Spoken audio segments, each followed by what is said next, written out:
Congressman Ron Paul is joining us here in the studio.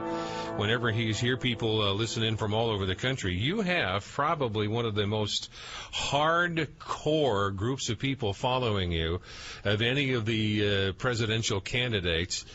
I should say that's not exactly correct. You have more volunteers who will follow you and crawl over broken glass for you. There are a couple of other candidates. One I'm thinking of in particular has more paid people who will participate. But you have a real dedicated core of people, don't you? We do, and I'm very pleased and very proud of that. And I claim that the message is a good message, and it's a very pro-American, pro-constitutional message, and it has good economics behind it and good policies. And I think that's why they hear it and decide, well, this is what we want to stand for, and this is what we want to work for. Well, this morning, in just about an hour, we're going to let people listen in on the Obama press conference on the raising the budget ceiling and the debt ceiling, rather. And he's going to communicate. He's going to have a press conference. He doesn't have them too often, so especially since August 2nd is the theoretical budget ceiling, debt ceiling deadline.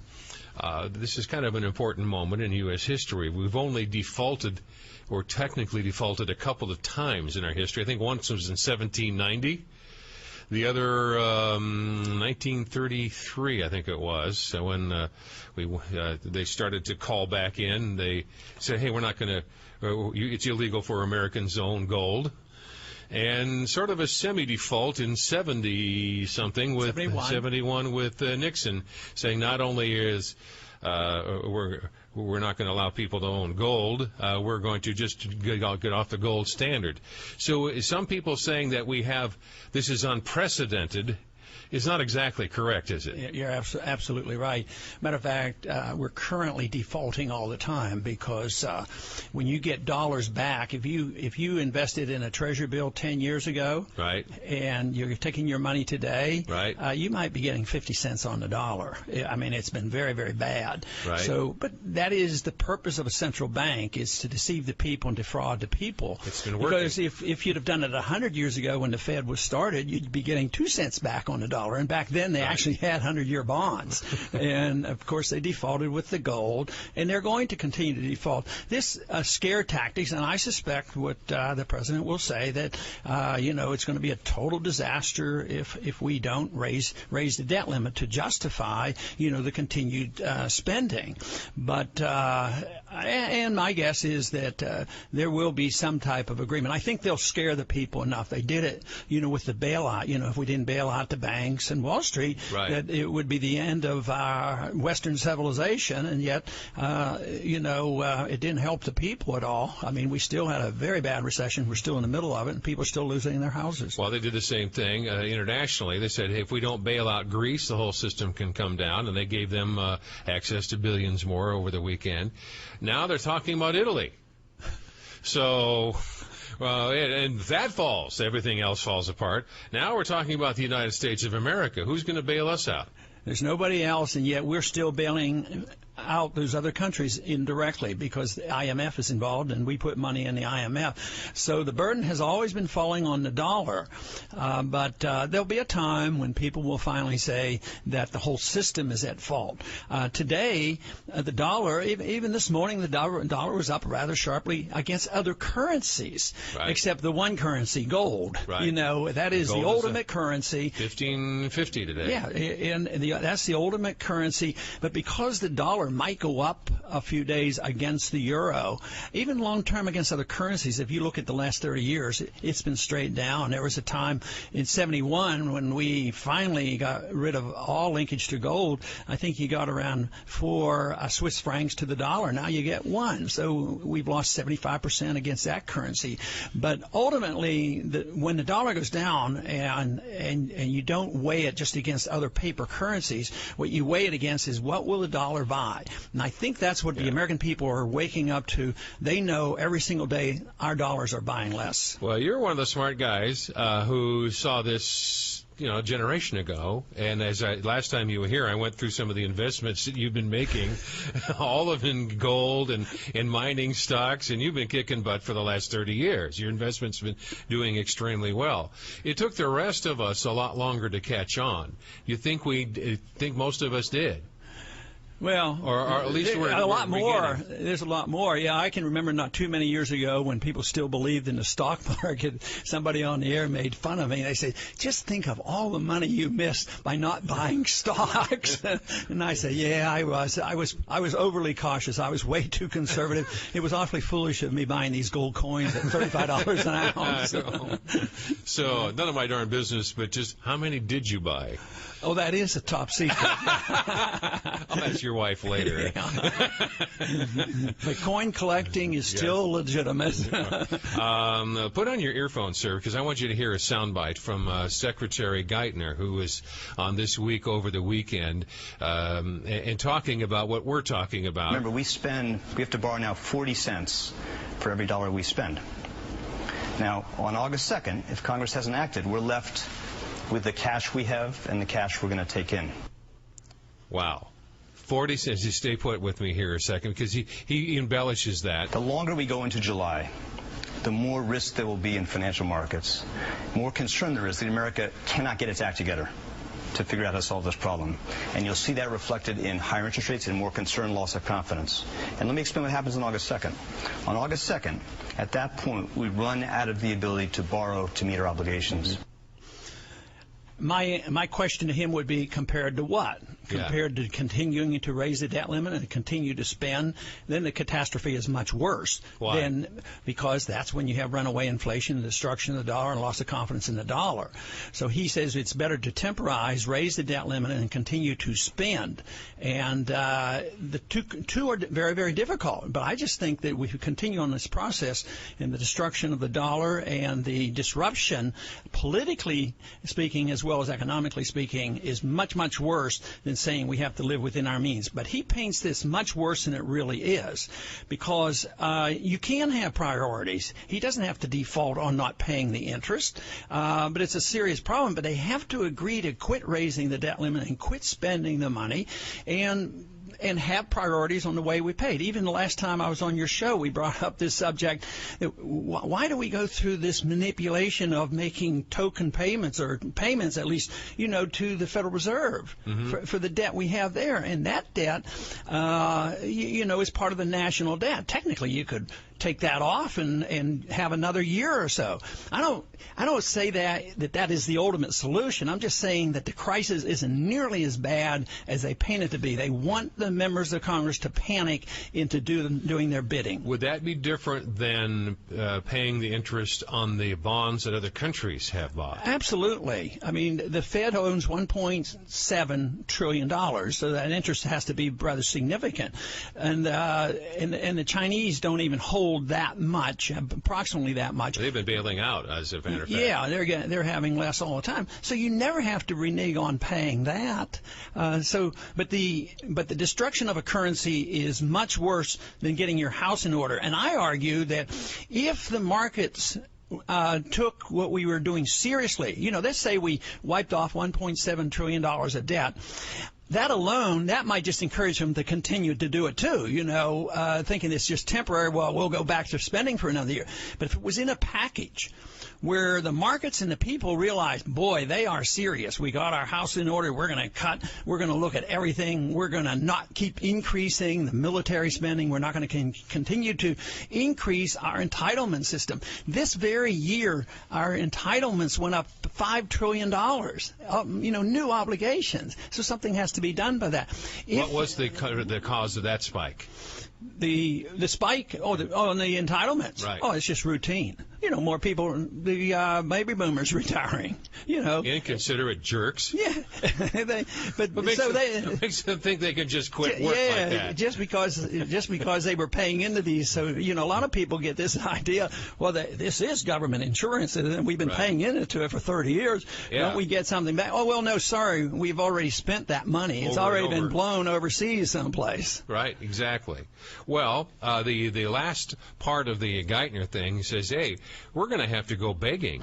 And every week, starting the week of August 2nd, we have to go out and finance roughly $100 billion in maturing obligations of the government. We make 80 million checks a month to Americans, 55 million people on Social Security benefits, millions more Americans at veterans benefits, Medicare, Medicaid, people who supply our troops in combat.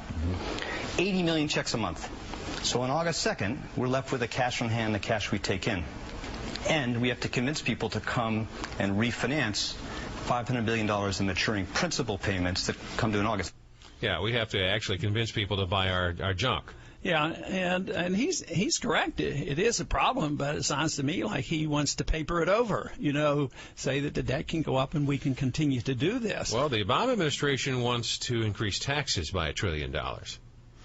And the Boehner side of the aisle, your side of the aisle, wants to cut spending by $4 trillion. I'm not sure if I'm up on the exact figures here at the moment, but I saw over the weekend one of Obama wants to get into the economy to bring in more. They call it bringing in more revenue, which means increasing taxes by $1 trillion. And the Boehner side says, well, we're not going to increase the debt ceiling, or at least the bargaining chip is. We'll even ponder that, but you have to commit to $4 trillion of cuts down the road. So what's the current state of the art here? Well, I think it's credibility. For me to promise, if I would only vote to raise the national debt limit, that they're going to promise to cut in the next 10 years $4 trillion. I mean, who's going to believe that? I argue that only this year is what counts. That's the only budget that counts. Next year, it's another budget process. There's another emergency. There's another Congress coming. So these promises to cut later on, they have no meaning, and that's why the American people are upset. They want to be able to believe what the government is doing, and there's no trustworthiness. That people don't trust the government, what they tell us, and they can see this continuing. That's why people are saying enough is enough. Don't raise the debt limit. And that'd be one way where we could be forced to start cutting. Well, there's another factor here. One of the things that they were kicking into the debate was, we'll ponder this if you will commit to starting the process of a balanced budget amendment. And I was wondering what Ron Paul thinks of the whole idea of a balanced budget amendment. Well, we should have had that, I guess, when the Constitution was written. It might have helped, but then again, it's a lot of fluff. I'll vote for it and hope it works, but I'm not that optimistic. How many years might it take to get a balanced budget amendment? If it can get through if the president would sign off on it, well, I think the president doesn't have to sign off on this, does he? No, it goes to the states. Yeah, and if it passes a couple of times by, what, two-thirds? Two-thirds, but... And then comes back to the people for a vote? Yeah, and the amendments the amendments they're proposing all have loopholes. Well, if there's an emergency, if there's a war going on, two-thirds can cancel it out. We've got 3 wars going on. Yeah, so they'd cancel it out the first week they pass it. But the other point I make about this, and we should have learned our lesson with this bailout, the Federal Reserve spent more money on the bailouts than the Congress did. They didn't get any permission, no appropriation, no authorization, and did it in secret. And we're fighting hard to get the information of what they've done. $3 trillion they messed around with and bailed out their friends. So it is absolutely out of control. Last week, Greenspan says that was kind of an illusion anyway, because a lot of that money never got spent. It's just sitting still, and banks are sitting on that money. That is true, but they're making money on it, too. They get it for free from the Fed, and they can make 2 or 3%, maybe buying Treasury bills. Their balance sheets have worked out real well. At the same time, the depression that they were preventing ended up with the people who lost their jobs. Yes, they did park a lot of money in the banks, but that money is going to eventually leak out. There's going to be a way, and it's going to start bidding up prices, which it's already done. There's going to be a lot of inflation yet to come. Congressman Ron Paul is here in the studio. I know what we're talking about is extremely technical. This is a totally unsexy conversation. However, Literally, our livelihoods and our well-being depends upon us understanding exactly what's been done to us by the political class. Ron Paul has been a consistent a viewer of what the political class intended to do, what they were doing, and he was standing up there on the deck of the Titanic with the flags going back and forth. Pay attention, iceberg ahead. Well, we hit the iceberg several times, and when we come back here in a moment, if you're so smart, Congressman Ron Paul, now that we've destroyed it, now that we've ignored you for all these years, now that we've made the mess, what would you do to fix it? All right, hang on. We'll come back to that process. And you're welcome to join us, too, at 284-1040 or 800-469-4295. Back in a moment. Congressman Ron Paul is here in the studio with us, and he is running for president. And the economy, everybody says the economy is number one. Unemployment numbers were bumping again, the 10% figure again last weekend. The economy's not turning out jobs, and people are rightfully concerned over this. And one of the president's spokesmen said people aren't going to be voting on the basis of unemployment last week. I think his name is Pluff or something like that. That was one of the statements bouncing around all over the weekend. All right, so you're in a position, you get elected president tomorrow. What do you do? You're stuck with this, and why would you even want the job, considering what a mess you'd inherit? That's the best question asked ever, because if you realize how bad this is, nobody should really want the job under conventional methods, because it is assumed now that the president is supposed to run the world and run the economy and tell people how to live their lives. So under those conditions, everything's out of control, so nobody should want the job. What I want to do is exactly opposite. I don't want to run the world and do all these things, so I want to reverse the course and get this notion out of our minds that it's government is supposed to run the economy. What we're supposed to do is produce a healthy environment. But you cannot solve any of these problems if you don't recognize how we got there. And that's why I emphasize the business cycle, the Federal Reserve, how they create the bubbles, and how the necessary corrections come. They're called recessions and depressions, and we're in the middle of one right now. Our unemployment rate is much higher than 9%. If you count the people that are underemployed, it's 17%. If you count the people who don't look for work anymore, it's 22%. But the correction is the most important thing to get back to growth. In the 30s, we did everything like we're doing now. We're propping up bad debt. We don't allow the liquidation. Then we go into a war, and it wasn't until way after World War II, like 46 to 48, where economic growth came back again. So it was like 15 or 18 years of very, very bad growth by not allowing the correction to occur. So that's the tough part, because politically you just have to allow the bankruptcies to occur. You don't bail out the banks and the big businesses and throw this burden on the economy and on the people. So, and that can't be achieved by one person waving a wand. People have to understand that you can't bail out people. You got to cut spending, you got to cut taxes, you got to deregulate, you got to invite capital back home again. You have to have a strong currency, because a strong currency brings capital. Today we have the weak currency. Capital goes overseas. We're unfriendly to businesses, so jobs go overseas. Nobody likes the fact that jobs go overseas. They talk about it all the time, but they don't quite understand that our policy, it isn't because China is doing harm to us. It's because we've done harm to ourselves, and our business people can't exist, and that's why they go overseas, or they park their profits overseas, because we're going to overtax them here at home. All right, so if you can I was just thinking about all that stuff. You could do that through an executive order by fiat, get all that started. But then you have to deal with the sewer there and the the Congress. I'm sorry, sorry, Congressman. But you have to deal with all the conflicting interests, and everybody has a different motivation for showing up for work on Monday. If you're in Congress, you have different constituencies, different expectations, and different philosophies, and you have clashes of civilization every time the doors are open.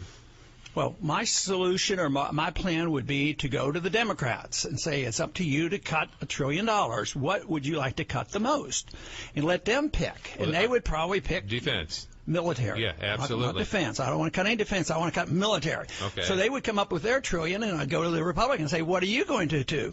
And have them come together. They have a principle that they believe in. They cut on here, and another one has a set of principles. They cut and bring the two groups together, because I'm satisfied with both for cutting both, because I think the problem is so serious. The interesting thing that occurred last week, towards the close of the week, the Democrats were toying with the idea of using a phrase that's stuck in the middle of the 14th Amendment to say we have to increase the debt ceiling because the 14th Amendment says the debts of the United States cannot be they must be paid. You cannot repudiate the debts of the United States. They used the 14th Amendment, which was a Civil War era legacy, so the South could not refuse to pay their war debts. Yeah, and Geithner had the nerve to hold up the Constitution and say that. Why doesn't he read the part that says only gold and silver can be legal tender and there's no authority for a central bank? But all of a sudden he's going to take this one phrase that was written at the Civil War period,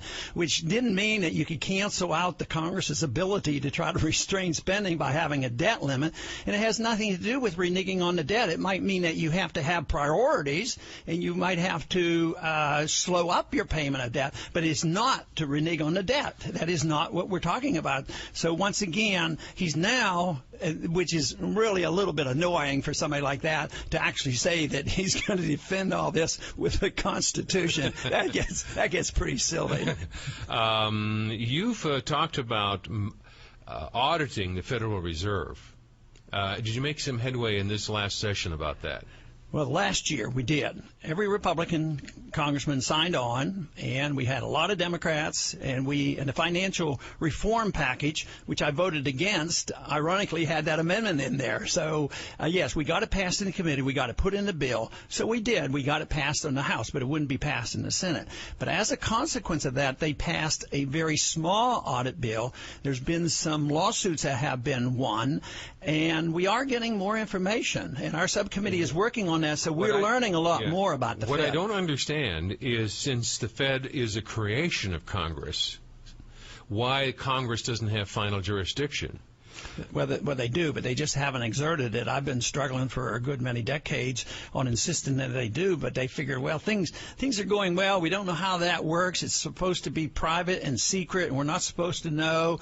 And why is it supposed to be private and secret? Yeah, but the whole idea is when the problems hit in 2008, and the desire for more transparency of government in general was very helpful in getting that bill passed. So the bill has been reintroduced. We don't have as much momentum right now, but I think the sentiment is still very, very strong. I think 80% of the American people support my position that the Federal Reserve should be audited and we should know what they're doing. On paper, the United States is the largest holder of gold on the planet, followed, I think, by the European market, I think followed by the IMF, and there's two or three.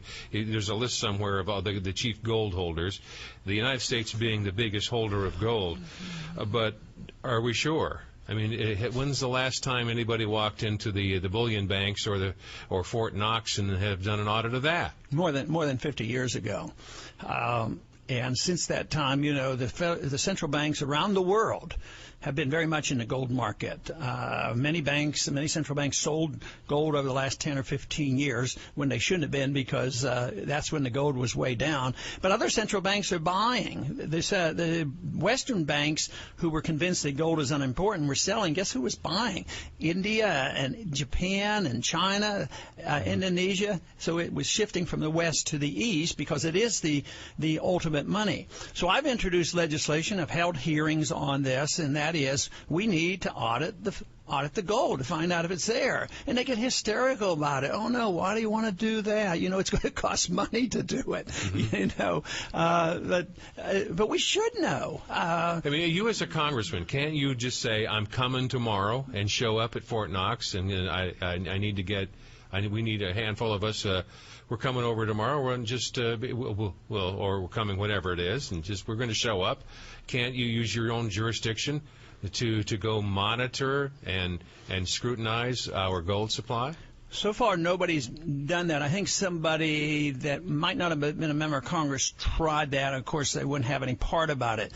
But I intend to follow up with this because we have the bill. We're trying to get it done, in a deliberate fashion and have an audit of the Fed, of the gold.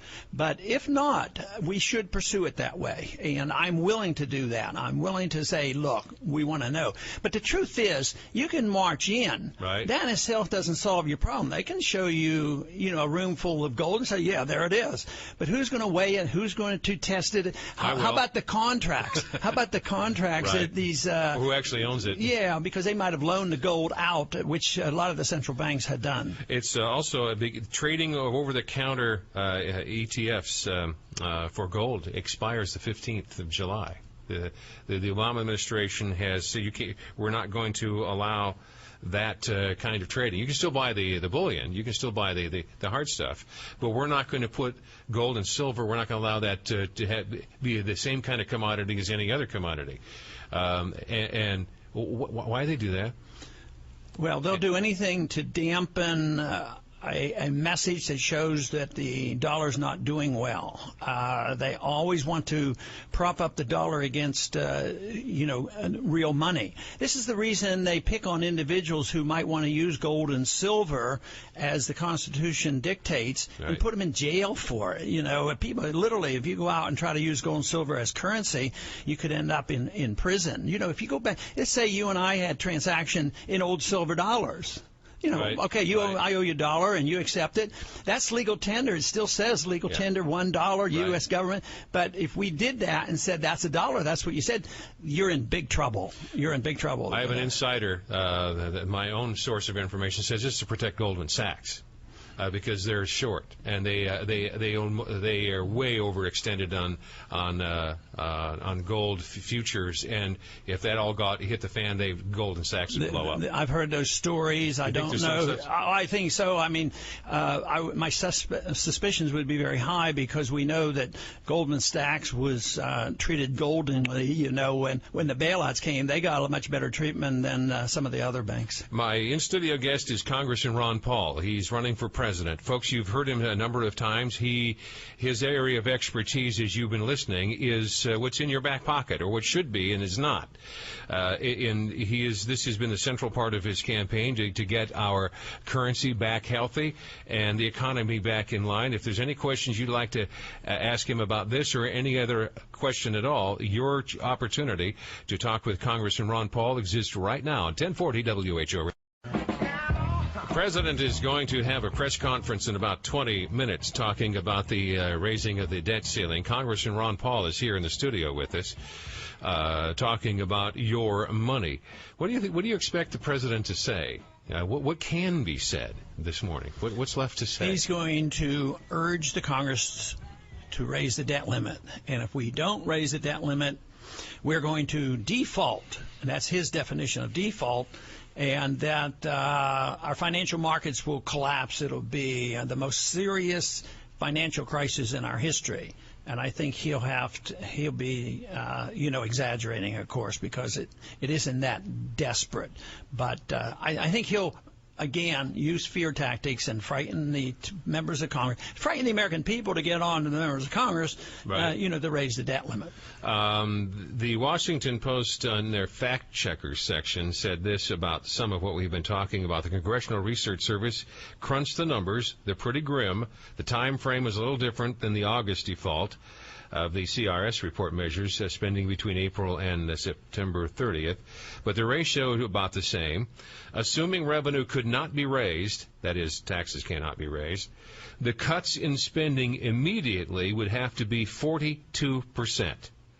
Even if all discretionary spending were eliminated, that would include defense spending, mandatory spending such as Social Security, Medicare, and Medicaid would have to be reduced. This is not an option to halt border security, air traffic control, wars in Iraq or Afghanistan, and then payments to the elderly would need to be delayed or health procedures not funded. In theory, some payment suppliers could be put off for a period of time. What in the business world is known as leaning on the trade. But for what it's worth, the Treasury Department argues this would be perceived as a default by another name. Yeah, that's possible, but the real big default is to continue to do what we're doing and default by destroying the money. And I think that he will probably carry the day. People are going to be frightened, which means the debt limit will be increased, and we'll continue to do what we've been doing. And then we've just delayed the inevitable, which will be, which is ongoing right now because of the inflation that's coming. So next year it'll be much, much worse. So if we don't reduce taxes, and if we don't increase taxes, and if we don't reduce spending, and continue to borrow, what's the inevitable result of that?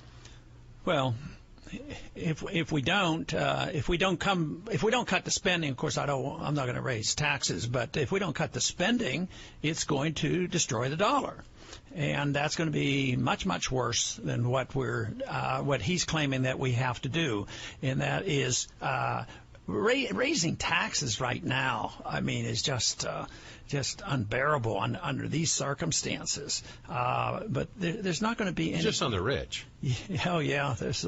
I think the ones who create the jobs. Well, the people, those people who are driving around in tax subsidized jets. I think the president went after jets about 8 times in his last speech. Remember a couple of years ago when they went after the yachts? Yes, they destroyed the yacht industry. Yeah, and who got it reversed? It was the workers that got it reversed. It wasn't the people who own the yacht companies. The workers said, hey, we lost our jobs. And that of course, is what would happen. Let's talk to some of the folks who have been very patient with us. Congressman Ron Paul is here in the studio with us.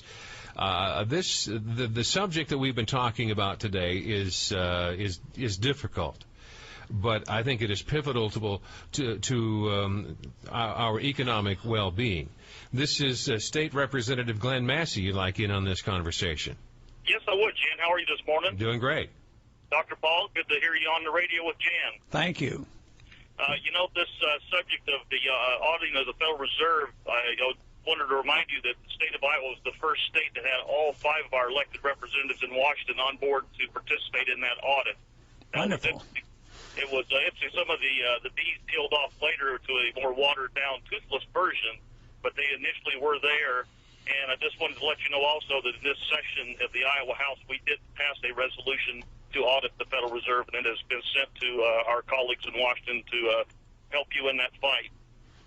Well, that is wonderful, and what I like about it is the results of getting that bill passed last summer, at least in the House, came from the grassroots. It wasn't because I was able to twist arms, because I didn't have any clout in Washington as much as I had influence with people outside of Washington. So people like you and others went to their members of Congress, and that's the way it has to come.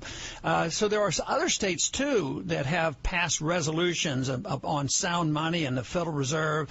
I consider that very, very healthy. This is the most exciting thing that we've had doing in the discussion of money in many, many decades, probably even since the Federal Reserve existed, that the American people are waking up. They know it's important, and they know that we have to look into it, and the monetary issue is a big deal. When you think about it, central economic planning is done by manipulation of the entire economy, and the money is 1/2 of the entire economy. So they're in every transaction, and they're pretending that they can take a monetary unit and change its value every single day. That's like building a skyscraper with a yardstick that changes its measurements every single day. The building is not a sound building. It's a shaky building. Our economy is shaky because we do not have a sound currency. We vary the value of it continuously every single day. Ron, I know you're aware of this. Is an excellent book that will help people understand this rather difficult subject, although it's fairly simple when you boil it right down. It's called The Creature from Jekyll Island, and it's a very interesting read on how this whole house of cards is built and what it's going to take to dismantle it. Absolutely. It's a very good book, and I wrote a statement as an introduction to that book. Is that Edwin? Was it Griffin. Griffin, yeah. I remember I had a chance to interview him a couple times over the years. A brief time out. Folks, if you'd like to be part of the conversation, join us right now. We are waiting. We're about 10 minutes away from a scheduled press conference. President Obama wants to talk to us about the very thing we're discussing right now. And we'll be back in a moment at 1040 WHO Radio.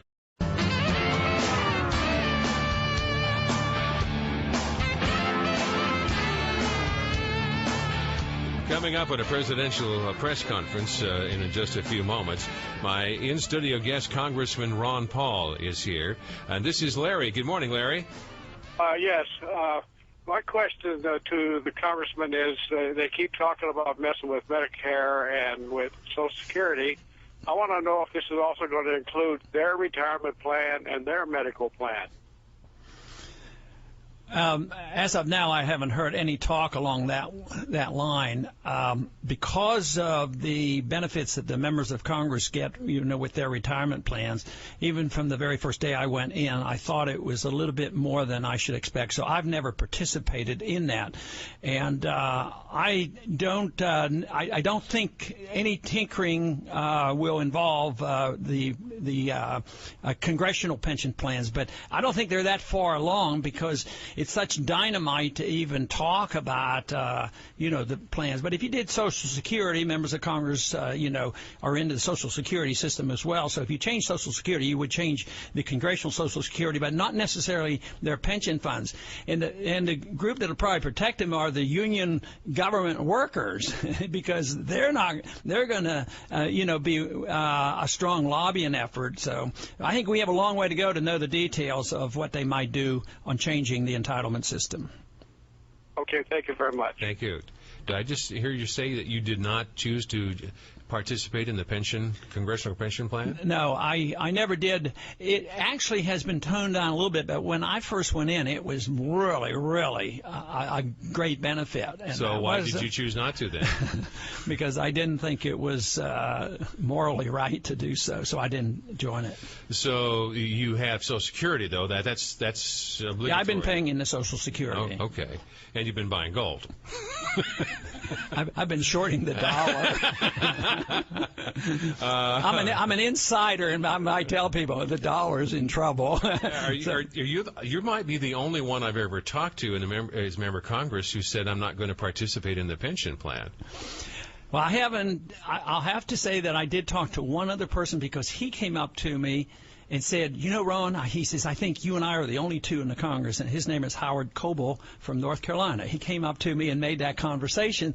Whether others, reject it or not, I don't know. But it is hard to turn down, when you think about it strictly in terms of the dollar amounts, because, when they were talking about what Weiner was going to benefit, I thought, hey, maybe I made a mistake. That sounded like a pretty good deal. Well, the other thing is, though, why should somebody who's had to leave or been sent to jail even, should they even be eligible for pension benefits? That's a pretty good question. Like Rostenkowski, for instance, now Weiner gets pushed out because of his indiscretions. Yeah. People just step down. They're still going to collect. Well, why shouldn't we just get rid of the whole pension program altogether? Okay. Deal. I'll sign that bill when I'm president. You would? Sure. If somebody has to introduce it, however. Yeah. I won't be there in the House to introduce it. Hey, thank you, Congressman Ron Paul. I really appreciate your time. Sure thing.